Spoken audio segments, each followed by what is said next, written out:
Hi, everyone. Thank you for joining Radically Rural Remote. I am Krista Burdick with the LOR Foundation. We are honored to be a part of today's conference and bring you the first ever Livability Idea Slam. I hope you're ready to hear some fun, innovative, and inspiring stories from around the country. But first, you may be wondering, who is the LOR Foundation and why are we here? LOR is a foundation that works in small rural communities in the Mountain West. We're different than most in that our grants and the ideas for them come from the community. Every rural community is different, and we respond to needs they are facing now. Ideas don't have to be huge to have an impact. They can be as simple as a little food pantry to help provide food to people in need during COVID-19, or creating a network that connects would-be growers to farmers with land they're no longer using. Our goal is to be nimble. We want to go from idea to check in hand quickly, in some cases within weeks. Here is an example of how LOR works in the format of the ideas you're about to hear in the Livability Idea Slam on how we help communities solve problems. We have been, my family, the Cordovas, have been in San Cristobal for 5 generations. Well, I'll tell you what, to me, the 2 most important resources are water and wood. I can't live without either. In 2018, the community of San Cristobal began a grassroots program to recruit locals to thin the forests around their village. Thinning trees improves forest health and protects watersheds from the devastating impacts of a major wildfire. This spring, the LOR Foundation helped buy a firewood processor so local woodcutters could make more money selling the wood they cut. Plus, a portion of those firewood profits will go back to fund community projects like repaving an old basketball court for local kids. What really intrigued me about this project was that it took into account a real vested interest in the landscape, but connected that interest to a real personal interest on the behalf of the residents of this community, where they could make a living by protecting that landscape and at the same time benefit their community. You're helping the environment, you're doing good for it, you get paid a little bit of money for doing it. What more can you ask for? That's incredible.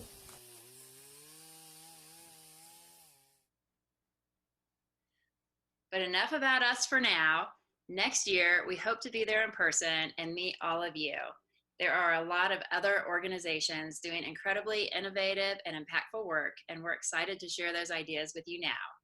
We want to thank the Radically Rural team for including us in this year's conference and for bringing the Livability Idea Slam to life. Now sit back and enjoy the show. Good afternoon and welcome to Radically Rural's first LOR Livability Idea Slam. I'm Chris Coates, County Administrator for Cheshire County, a county with 76,000 people and 749 miles of lands, ponds, lakes, beautiful forests, mountains, all of the best of what New Hampshire has to offer wrapped up in one county. If you're able to attend Radically Rural in person, you would be in Cheshire County. Come visit Cheshire County, stay at our hotels, eat at our restaurants, our cafes, our coffee shops. I know you love them and the magic of Cheshire County. Tell them Chris sent you. For the first time ever, Radically Rural Remote brings to you LOR Livability Idea, which we hope inspires you with presentations of innovative ideas from across the country, and I mean across the country, where you'll see examples from individuals, businesses, institutions, and how they are improving the quality of their community. The LOR Livability Idea Slam asks each participant submitting project how they improve the quality of their community life, ranging from physical betterment to social improvements that elevate the town's livability and quality of life.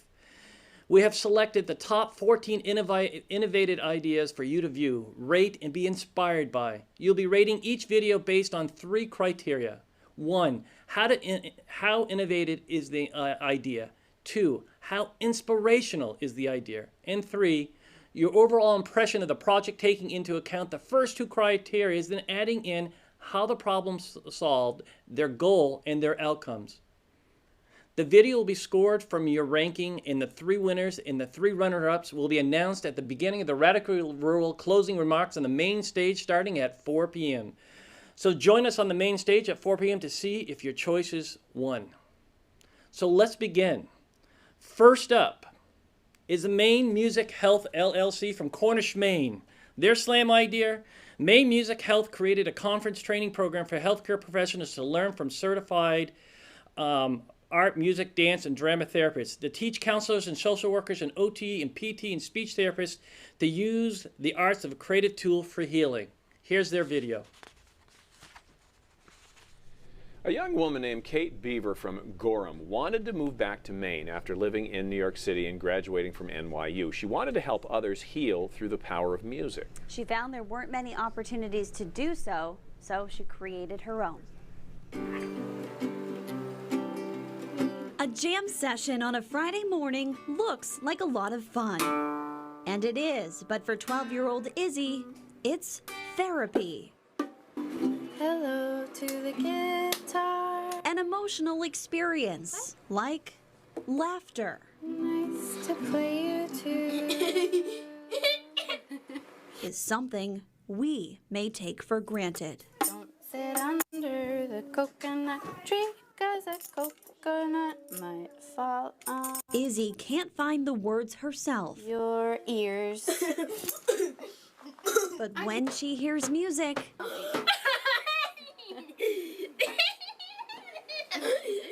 she has the ability to find herself. Izzy's mom says music is the one thing that calms her, excites her, and engages her. A lot of people who can't speak can still sing, and almost everyone can find a rhythm. Kate Beaver has dedicated her life's work to helping people of all ages heal through the power of music. We're using music as more of a tool. So it's not always the most musical thing to watch. It's not all about just singing songs. It's about leaving a lot of space in between notes for people to fill in, and really addressing goals like speech and movement. Goodbye to the drum. It's clear Kate's caring nature and musical talents are a powerful combination. But to be able to get here, to work with Izzy and others, Kate needed determination. A lot of people told me it was kind of a crazy idea and I should just stay in the city and get a job. After earning a master's from NYU, she wanted to return home to Maine. Came back and there weren't any jobs, so I had to start a private practice. In 2011, Maine Music and Health was born, her own music therapy business. What's been the most rewarding part of this job for you? All of it, really. Every day is a little bit different. I love all my clients, and everybody has these magic moments in music therapy where you'll see somebody speak for the first time. I had a 45-year-old client who said mom for the first time to her mother. 45 years. That mother had waited to hear that word. And Kate, too, recently had a long-awaited breakthrough. I saw this ad pop up and it was a business competition and I was like, shot in the dark, I'll enter it, and got through the final round.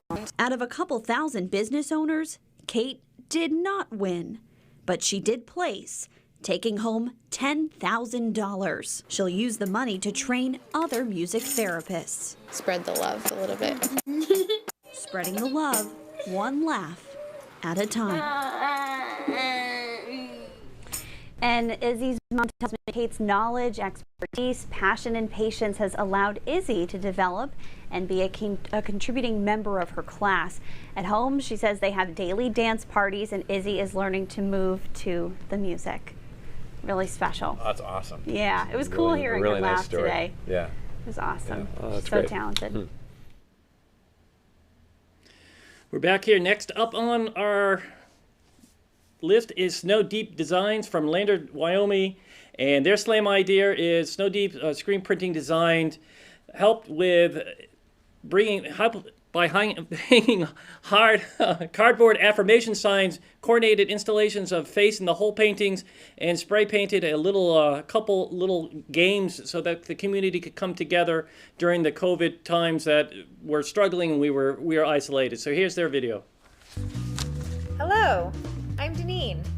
I live in Lander, Wyoming, and am the owner and founder of Snow Deep Screen Printing and Design. I design and hand screen print t-shirts, posters, cards, and lots of other things.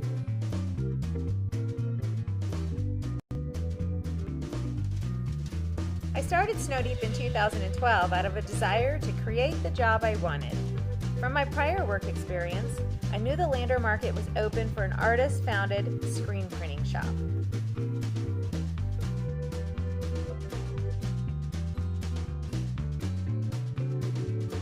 I'm just an artist trying to make a living in a small town in the center of the least populated state in the country.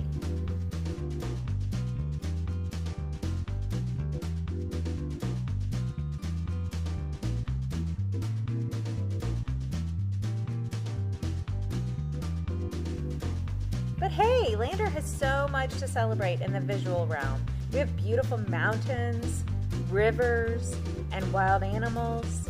We also have celebrations like no other, families with children, and outdoor adventurists. Last year, I added 2 new artists to my Snow Deep family, and we moved the retail space up to Main Street.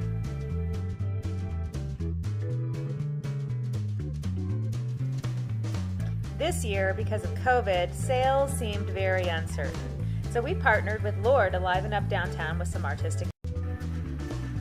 We coordinated traps. We spray painted a couple Find It games. And we've got a few more projects in the wings. In Lander, Main Street is also Highway 287, hence parking is limited downtown. So I ride my bike to work every day. And my husband, Mike, and I made this cool bicycle cart to haul my bags. Bicycle parking is limited on the sidewalks. So a few years ago, we made some improvements to this little courtyard, and I parked my bike here in the alley. Also, now we have space for things like this little food pantry, which is also a partnership with LOR. Snow Deep Screen Printing and Design celebrates the local, supports artists, creates urban spaces, and exemplifies environmentalism. This is livable Lander. This is my kind of Lander. Remember to rank each video that we're showing you today and vote by clicking on the poll tab next to the chat box. Next up is Jack's Pizza. And they're from Pittsfield, New Hampshire, and their slam idea is now more than ever, most essential workers are facing mental health, economic, and child care challenges that result in more call-outs, less product getting out, and more frustration for everyone. Many of these pressures are rooted in the lack of basic life skills and resources that employees could choose to provide. At Jack's, they are partnering to provide resources to their team with goals to help them actively address those struggles. And not just that, but they also give them a chance to own a slice of Jack's Pizza as well in their video. Next. Welcome everyone to what used to be a typical day at Jack's Pizza. Scene 1. Thanks for calling Jack's. Hey Jason, my car does not feel right. I think we can today. Seriously, that cardboard box of car, when are you gonna fix it? Slam. Thanks for calling Jack's. Hey Jason, I'm trying to drop my son off at daycare. He's having a meltdown. I don't think I can come in. Seriously, this is the 3rd time this month, Kale. Just drop him off and leave. Slam. Ring, ring. Thanks for calling Jack's. Hey Jason, I'm really sorry. I don't think I can make it in today. I just don't think I can do it. I'm really sorry. Oh, I'm sure you're sorry. I bet you're sorry. I'm sorry too. I wish I could just call out whenever I felt like being sad. Hello? Hey, Kat, Jason. Hey Jason, what's going on? Oh my God. Remember when you talked to me about like maybe repackaging my business and selling it because I'm just done with it? I remember. Oh, I'm so done. I got Tony, who's so inept with money, she just literally can't get herself together to fix her car. I got Mother of the Year, Kayla, whose bratty child literally cannot be dropped off at daycare.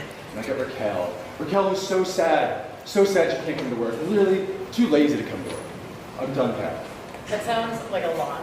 How about I come out and we talk things over? That sound good? That sounds great. Yeah, for sure. So when I first started visiting Jack's about 1.5 years ago, I fully expected to help Jason repackage his business and sell it. But now we're about 1.5 years into developing a business model that actually helps our employees get through the barriers and struggles of their lives. In another couple of years, we'll be a fully employee-owned company. Welcome to our journey, and thank you for listening.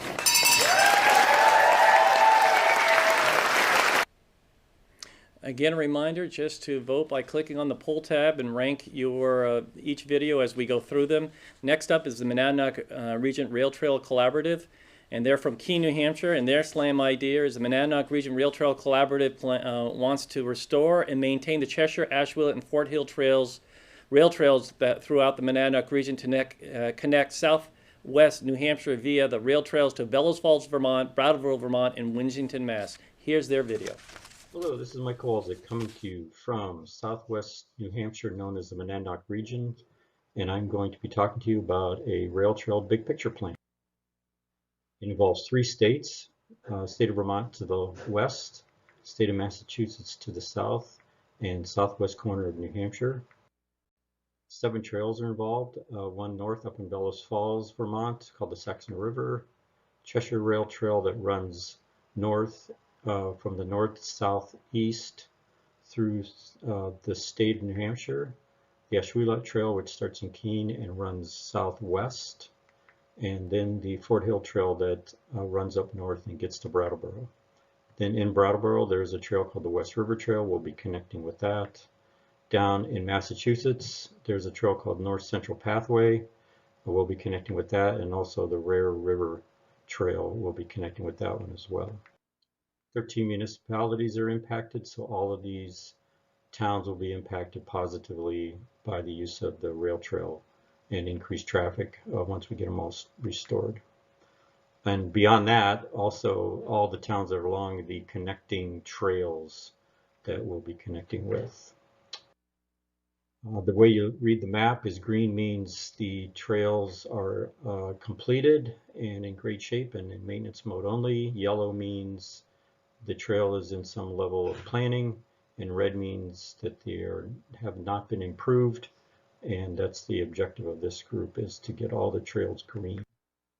Trail lengths, the Cheshire Trail is 43 miles in length, the Ashwelot Trail 21 3/4, the Fort Hill Trail 8.5, and every connector is in the couple mile to 2.5 mile type of distances. So we got a total of about 82 miles, plus then once we're connected, users will be able to go much further because we'll be connected to other trails. There's points of interest all along the way on these trails. So these trails are a mix of a person being out in the wilderness, just with the lakes and rivers and wildlife, and then coming across small New England towns that have things to offer for people to do as see. So very scenic, both the nature and small town America. 2020 status, so every one of these yellow boxes is a project that's going on at different stages. So a lot happening to try to get all the trails done, and we'll continue to add to this as time goes on.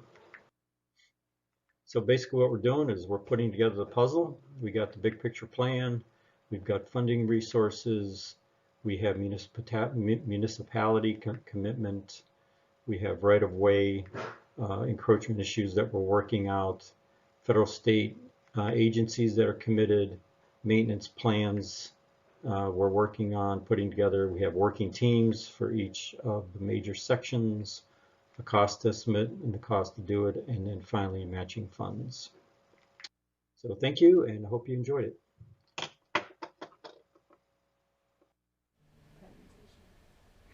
Next up is Sunrise Lab from Bedford, New Hampshire. Their slam idea, a little over a year ago on Earth Day, Sunrise Labs formed the Green Team, a committee of 7 individuals representing different departments at Sunrise. And their first initiative was to reduce the enormous amount of waste generated from their own company kitchens. They bought 1-gallon recycling buckets that were easy to use to transport to employees' home easily and could be sanitized in the dishwasher. Much of the compost goes into the employee's chicken farm as a feed supplement. The compost is deposited chicken run, which is then lined with hay. The chicken pick out their favorite parts of the mixings, and from there, you know what happens. There's chicken poop. And yes, that's the magic compost mix, and then they spread that into the garden beds, and it comes full circle with eggs that are brought back to Sunrise, sold to employees, and plus their gardens are outstanding. But they didn't just stop there. They also went on and replaced their plastic plates and utensils with china and stainless steel, and their beverage machine was installed to eliminate plastic and aluminum beverages, and they also installed 6 electric car charging stations, and also gave $2,000 incentive to employees to purchase their own electric cars. Here's their video. Hi everybody, my name is our food waste, we came up with a composting system that everyone would adopt and can be transported easily and be placed in a dishwasher for sanitizing. This system saves 10 to 13 gallons of organic waste per week from going into the dumpster at a landfill. Now you're likely wondering about this big chicken standing here. She and her sisters are owned by my coworker Jillian, who takes our compost home and dumps it on the chicken. That run that's lined with straw. It's the chickens that do all the work here. They eat all their favorite parts first, such as the leftover lettuce and the pizza crust. Once all the good stuff's eaten, they scratch deeper to eat the bugs that are also feasting on that compost. This activity stirs up the nitrogen source and the carbon-rich bed, okay? And then the chickens apply their secret sauce, resulting in beautiful, rich compost that Jillian spreads out on the farm. But the story does not end there, folks. These happy chickens deliver the greatest magic of all. Jillian brings the eggs back to sunlight to experience sustainable farming and cycle. Next up is TILT, Taos Initiative for Life Together from Taos, New Mexico. And their idea, their slam idea, was no longer being able to recycle plastics in their county resulted in a massive pile-up of plastic and no apparent solution. So what did they do? They turned the waste into walls, into benches, privacy windbreaks, sheds, shelters, you name it. They utilized the plastic for whatever they could to get rid of that pile-up. Here's their video.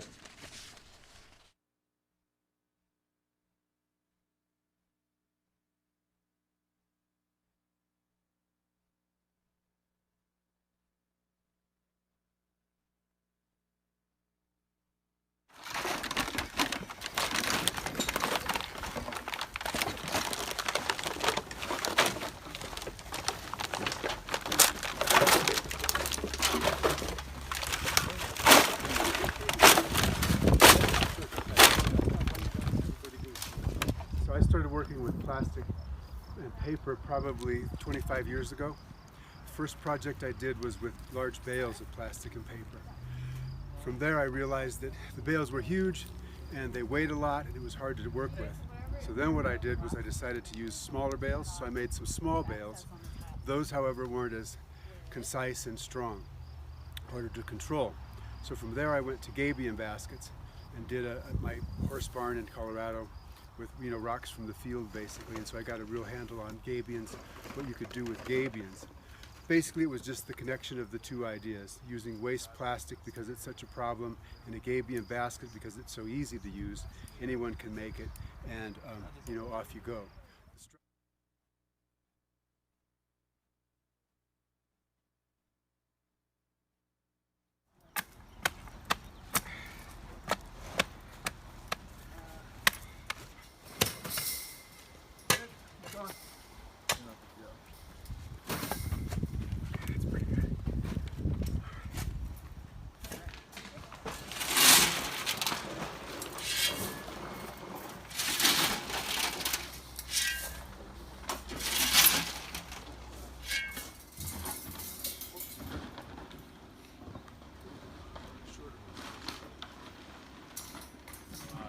Real encouraging, and it's pretty groundbreaking to be able to have something like this going on in Cuesta, where we could eventually get young people to come and try and build these walls, learn how to build these walls, and actually be able to go home and do it on their own property or teach others as well.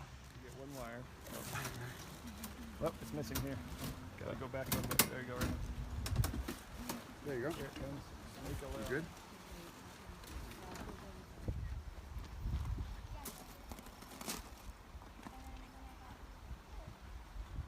For me, the idea of being able to do something positive in this time where waste is out of control and racial relationships are really hard, this is like Sunday Sabbath or something. This is a shower of love for me.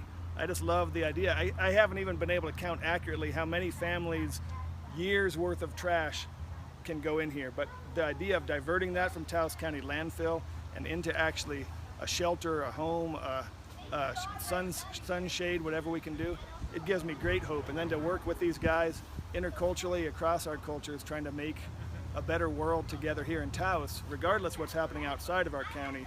I want to do what we can here to make the world we want to see. So, yeah, man. Got it.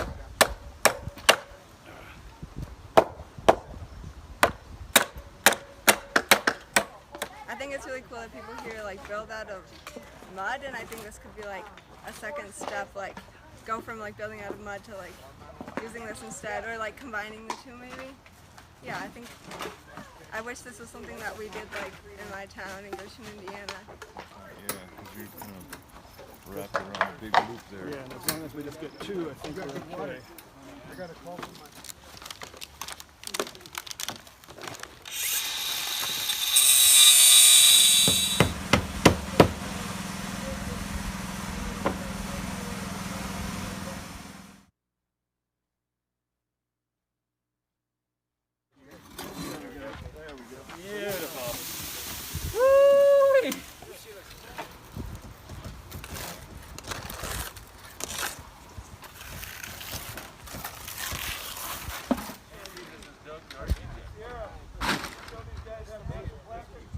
So basically it's just horse pound.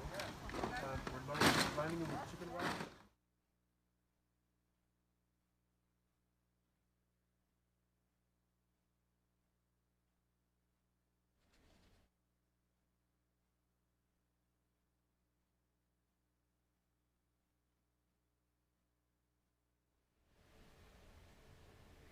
Just a reminder, you're listening to Radical World First LOR Livability Idea Slam, and I've been told I can slow down just a little bit. We've been on a time crunch, but I can slow down just a bit. So next up is Rocky Mountain Youth Corps. Their slam idea is that they offer opportunities to and community service to inspiring the next generation of youth to find a pathway to personal professional achievement. Rocky Mountain Youth Corps has provided life skills and workforce development training to thousands of young adults since they were first established in 1995. So here's their video. If you think Rocky Mountain Youth Corps is just about cutting trail, you're wrong. The Corps is so much more than just boots on the ground. It will change your future forever. This program has so many opportunities. Everybody's super friendly, willing to help, willing to give an extra hand. Until I came to Rocky Mountain, I didn't really think about the opportunities they had.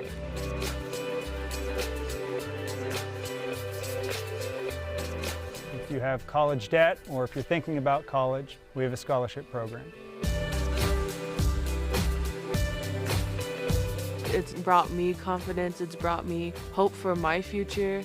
It's gonna put me more ahead in life than what I originally expected.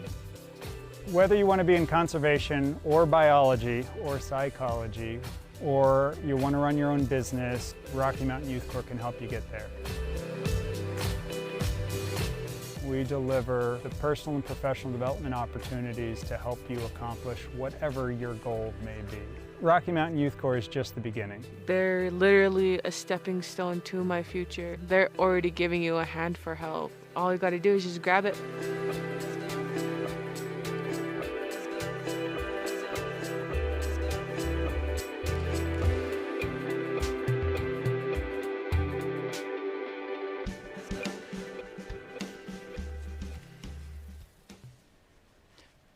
Genuine Local and the Belknap Food Shed are next on our list. They are from Meredith, New Hampshire. Their slam idea is that they have a large parcel of land in Belknap County that is on the Laconia Estate, old Laconia State School property, and that features prime agricultural land that has been underutilized for several years, and their hope is that they are able to process, aggregate, and distribute sold, and served the foods that they get from those lands.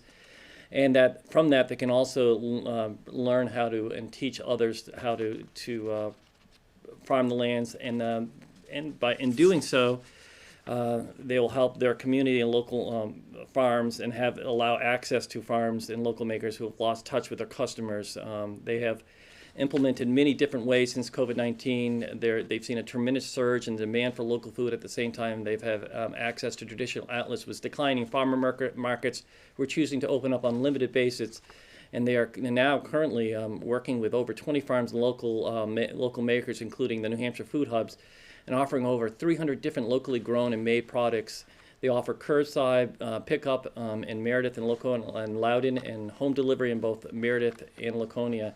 And if you don't have access to the internet, they take phone orders also. So here's their video. Genuine Local recognized that being part of the redevelopment of the historic Laconia State School property would provide the opportunity to return neglected farmland to active agriculture, expand access to equipment and training for local food producers, and also support, train, and create more local sustainable businesses. Genuine Local has a big vision. We want to be the entrepreneurial food hub where food is grown, processed, aggregated, distributed, sold, and served, and where the needed skills are taught, learned, and practiced. Genuine Local's vision for ag-based makerspace is a comprehensive solution that charts a path to success and is supported by the Governor's redevelopment mission and included in the master plan. How's that work? Well, I'm a farmer, and now I have access to farmland. I'm a local maker. I have access to cheese-making equipment now. I'm a teacher. I can help local entrepreneurs. I can grow all the vegetables I need. I can take those vegetables and make healthy fermented food. We can help make our food system safer. I know my excess crops will be used sustainably. I can turn that excess into value-added pickles. Training for kids is key. And I can help too. And now I can make beverages too. I can get the help I need getting my crops to the market. Training from farm to market is what we do.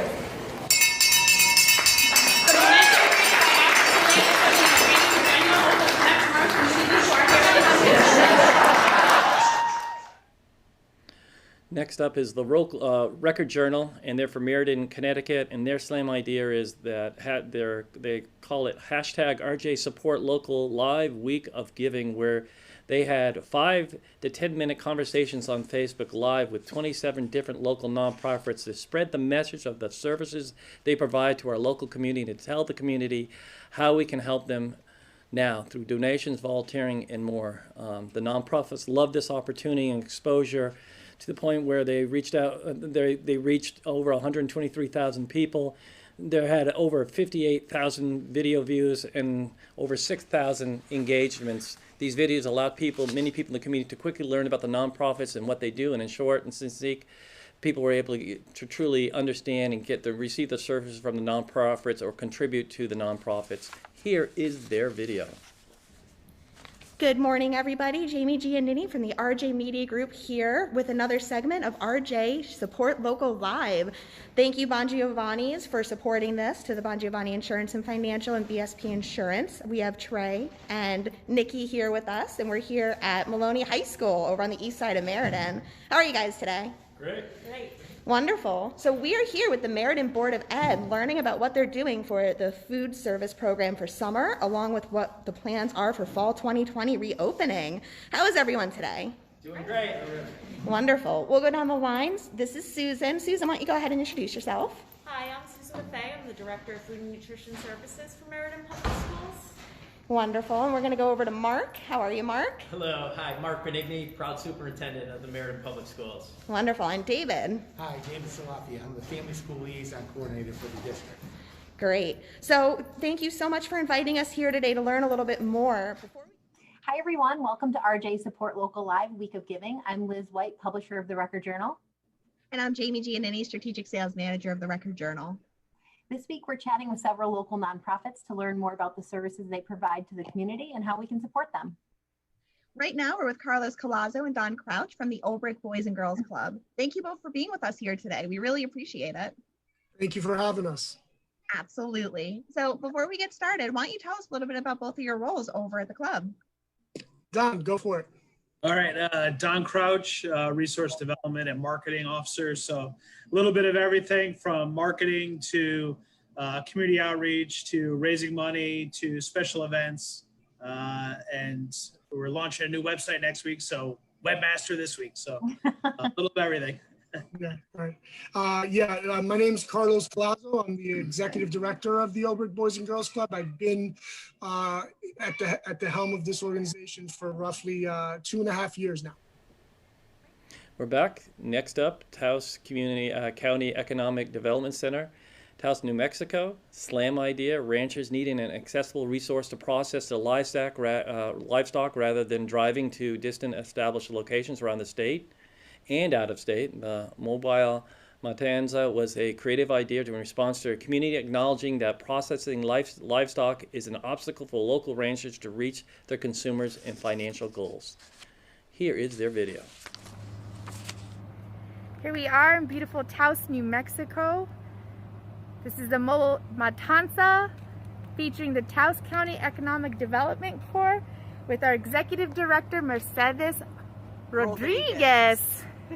Could you tell me more about the matanza, mobile matanza? Absolutely. How exciting to be featured in this. And I think that the mobile matanza is a very innovative way, and a way that we are offering alternatives for our livestock growers in our area. So this is the unit itself. You know, it is a rig that goes out into the farm and ranch and does humane slaughter on site. It then has the capability of storing 8 to 12 beef and about 8 bison. And so the humane slaughter gets done outside of the rig. It then takes care of the offal on the outside. The animals get brought inside the rig and they get cut up in here. The refrigerated section again can hold 8 to 12 beef depending on the size. And then it's got its own generator, it's got its own water filtration system, and it's got the capacity to be able to store with the generator up to 2 days if it wasn't able to get back into our facility in time. Then it gets brought back here to Taos, New Mexico. It goes into our cut and wrap facility. The hinges from the truck slide directly into the cut and wrap, where, you know, we would have already received a cut order, you know, for special cuts. Then the meat gets cut and wrapped for the client itself. It will then be frozen here in our facility, stored in our facility, can get picked up by the client at any point in time, depending on what the workload is for that period. And then we can go ahead and offer delivery services if that's what the client needs. We do also have a refrigerated product delivery vehicle that can take the meat product to anywhere within a 100-mile radius. So the 100-mile radius is how far the actual unit can go out to perform the humane slaughter process. And we do have different staging areas within Taos County and surrounding areas. So the mobile matanza has been able to go out to Mora and Mora County to be able to offer those particular services. Right now, within the COVID period, the process has been non-operational. We are currently in the process of refurbishing this big bad boy and making sure that our livestock growers have that opportunity again. And Mercedes, does this exist anywhere else? It does not. It is one of only 5 in the nation, and we were the second one in the nation. Orale. Well, thank you so much. Que viva Taos. Thank you, guys. With the next up is Revision Energy, and they are from Brentwood and Enfield, New Hampshire, and they are with the shortage of skilled and licensed trade workers in New Hampshire. Revision Energy, RETC, started an in-house apprentice program. Their apprentices obtain hands-on work experience, getting paid while participating in hybrid school model, and offering not just that, but also offering job with an employee. And also the chance for a long-term career. And here is their video. Now this is a story all about how my life got switched turned right side up, so I'd like to take a minute just sit right there. Tell you how I became an electrician thanks to RETC.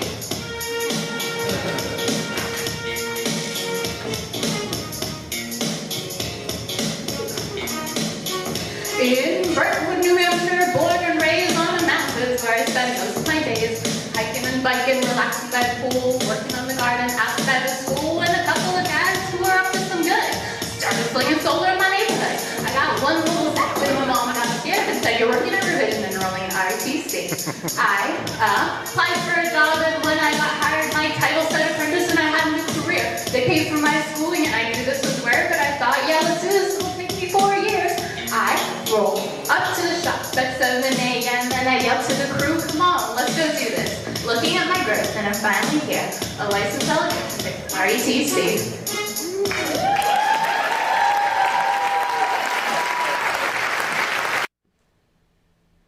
With the remaining three presentations, I'll be wrapping each one from moving forward. I'm kidding. Next up is Householder Properties. They are from Lander, Wyoming, and their slam idea is that they have they've created a free concert series that happens 4 times a summer in Lander, Wyoming. And it's been a great success there and has been received well by the community with great citizen support and businesses alike. Here is their video. Hello there, Trey Warren, Householder Properties, Lander, Wyoming. Thanks for taking the time to check out this video. I want to talk a little bit about Lander Live. Lander Live is a free concert series put on 4 times a summer, and it's free to all. I'm standing here in JC Park, which is behind the new Chamber of Commerce building. You can kind of see it behind those trees there, which is on the first block of Main Street. The stage you see behind me, I designed and built specifically for this event. We've had artists from the Wood Brothers to the Future Birds to Lake Street Dive, Sister Sparrow, the list goes on and on. Many great acts, many nationally renowned touring acts. Lander happens to be in a great location to pick up these touring bands. They're moving between Denver, Jackson, Billings, and so on, and we're on the circuit. We've had great acts that are family friendly, that the whole town and community can enjoy. And do they ever? The whole town comes out for this, and people from around the state and even outside of the state come to see this great event that is Lander Live. Just freaked out for a second. We're back here, and the next one is from the Keens Lions Club and sent in by Ron Farina, ambassador for pickleball in this area, and again from Keene, New Hampshire, and the Keene Lions Club. Their slam idea is to make aware of what the pickleball courts that they put out at Jonathan Daniels. It is a great exercise that is for everyone. I've played it on many occasions out there, and if I can do it, just about anyone else can do it. And also, you know, in this day and age of diabetes, and that's one of their missions, the diabetes awareness through the Lions Club International, they think that putting these pickleball courts together on an underutilized tennis court was a great success and is being utilized by the community from all over the region. So here is the Keene Lions film. Hey everyone, I'm here with Ron Farina, longtime Keene Lion and the founder of the Keene Pickleball organization, right here at the former Jonathan Daniels. And Ron is going to tell us all about Keene Pickleball and what is this all about? Thank you, Josh. About 3 years ago, there were a few of us playing on this court here, but there were 2 tennis courts. And we saw that there were plenty of us playing, but no tennis players. So I went to Andy Bohannon and I suggested that maybe we could put some pickleball courts in here. He agreed and said that, you know, if we could raise the funds and so on, but he wanted me to make sure it got done properly and at the right time. So about a year later, on June 5th, 2018, we opened the gates over there. And the gates are open to anyone in the Keene or the Keene area or wherever they come from. Well, it was no surprise to me that when we opened those gates that first Friday, or Monday it was, the courts were full. And there were people waiting along the fence. So we've got six pickleball courts in here, and because of the Lions Club, in one of our missions, which is diabetes awareness, the board was quick to allocate money to put this together. So, like I said, that was 3 years ago that we started it, and 2 years ago we opened the gates up. You know, you think, what has that done for Keene? As far as I'm concerned, what it's done is it's got people exercising. One of our missions, as I mentioned, is diabetes awareness. So last year, about a year ago, we had our first pickleball tournament, which we called Pickleball for Diabetes Awareness. And we were able to put into the diabetes part of Lions Club some $2,300, and that was our first try. So I will say this, that, and I have talked with people who have come up from Connecticut, from New Jersey, Rhode Island, and they come in and they look at our courts and they say, wow, there isn't anything any better in New England. So I think it makes Keene a great place to live because we have something like this going all the time. Now, how did this come together? It came together with the money we get from the show, from the duck race, and from people who give from Chesterfield Lions Club. So this is a great community, and at least this will be here for a long, long time. You'll notice it's very colorful, and it was pretty easy to convert it from a non-used tennis court to something that's used every day in the summer and into fall. Like fall's tomorrow, so they're still going to be playing. Yep. So just remember, bad knees and all, you can be out on those pickleball courts. So our last video is from Wabi Sabi, and they are from Moab, Utah. And Wabi Sabi started as a thrift store idea that would fundraise money in efforts to support their town's growing nonprofit infrastructure. These nonprofits have become vital services that the residents they depend on to live and survive in the remote area of Moab, Utah, where 90% of the economy is rooted in seasonal tourism. Wabi's mission is to provide money, materials, and mentorship to these local nonprofits, and in turn, these organizations provide a wide range of services, from healthcare to educational programs to safe houses to youth programs, community centers, recycling services, and much more. Here is the last video.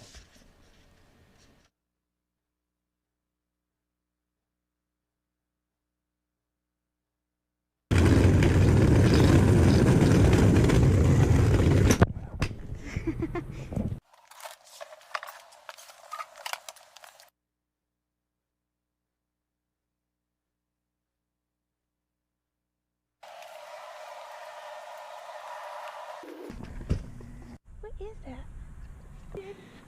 Thank you so much. My role here would be checking people out at the register. I clean off these donations, price them.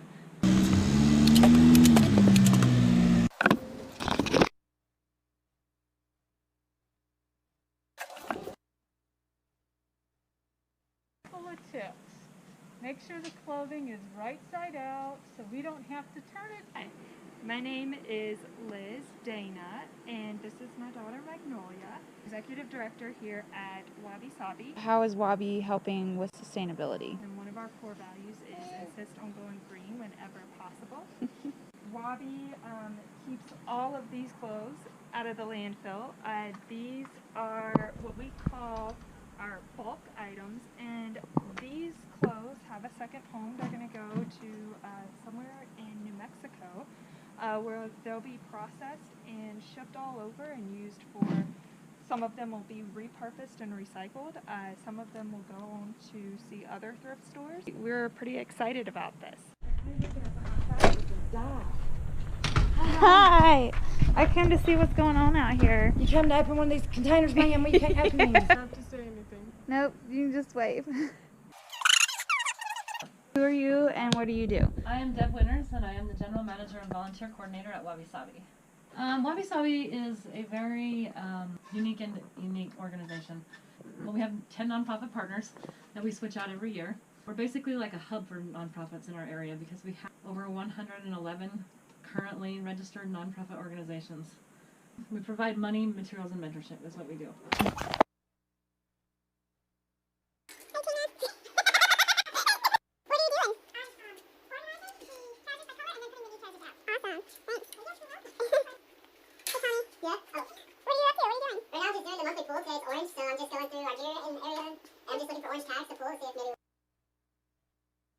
These are the jars that we have for our 2020 nonprofit partners. Every time a customer purchases an item, they're given a token. Under $5, they're given a 10-cent token. And over $5, they're given a $1 token. That means that whatever organization they choose, they get the money. We cut these checks every month to help these organizations.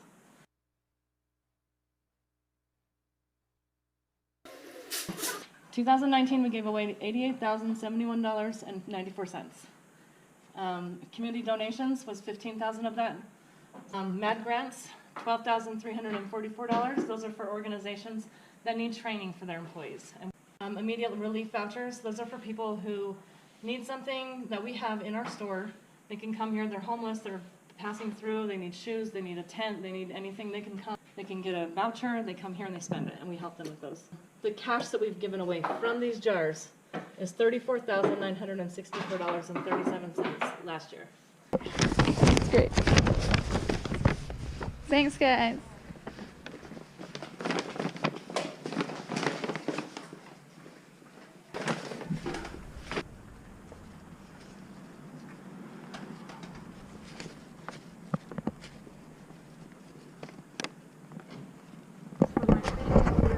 All I want to say is please, no more thong underwear.